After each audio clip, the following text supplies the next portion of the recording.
रहस्य की शुरुआत। लंका की ओर जाते हुए हनुमान जी समंदर पार कर रहे थे। तभी अचानक उनके सामने एक दिव्य प्रकाश प्रकट हुआ। उस प्रकाश से एक अद्भुत रूप वाली अप्सरा निकलकर बोली, हे कपिराज, तुम्हें लंका पहुंचने से पहले एक परीक्षा देनी होगी। हनुमान जी मुस्कुराए और बोले, मेरे लिए श्री राम का कार्य ही सबसे बड़ा धर्म है। बताओ परीक्षा क्या है। पहली परीक्षा, अहंकार का त्याग। अप्सरा ने कहा, आप चाहे तो अभी अपना असली विशाल रूप दिखाकर मुझे डरा सकते हैं, परंतु यह परीक्षा नहीं है। असली परीक्षा है अपने बल का उपयोग न करने की। तभी वह एक पर्वत के रूप में बदल गई और हनुमान जी का मार्ग रोक दिया। लेकिन हनुमान जी जानते थे, शक्ति दिखाना ही वीरता नहीं, सही समय पर संयम भी वीरता है। उन्होंने पर्वत को प्रणाम किया और बोले, यदि आप मेरे मार्ग में हैं, तो निश्चित ही कोई कारण है। कृपया मार्ग दें। पर्वत तुरंत लुप्त हो गया। यह हनुमान जी का पहला रहस्य था, अहंकार रहित शक्ति।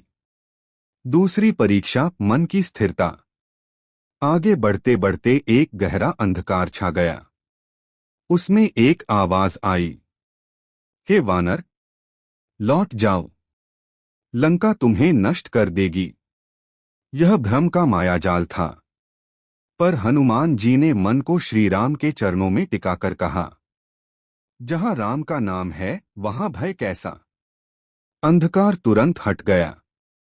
यह हनुमान जी का दूसरा रहस्य था, अडिग मन और अटूट भक्ति। तीसरी परीक्षा, करुणा की शक्ति। कुछ दूरी पर एक घायल पक्षी तड़प रहा था। हनुमान जी के पास समय कम था, उन्हें लंका पहुंचना था। मगर उन्होंने कहा, राम का कार्य कर रहा हूं तो किसी जीव का दुख कैसे अनदेखा कर दूं। उन्होंने पक्षी को स्पर्श किया और वह तुरंत स्वस्थ हो गया।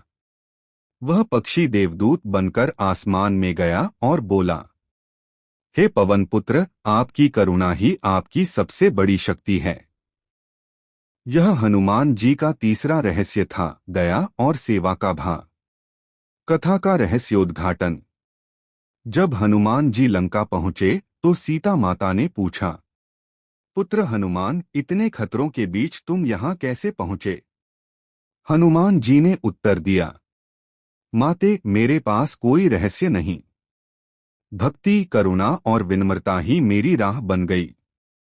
माता सीता मुस्कुराईं और आशीर्वाद दिया, तुम केवल बल के नहीं, धर्म के भी प्रतीक हो। सीख, हनुमान जी का असली रहस्य। हनुमान जी की ताकत का रहस्य केवल उनका विशाल रूप नहीं,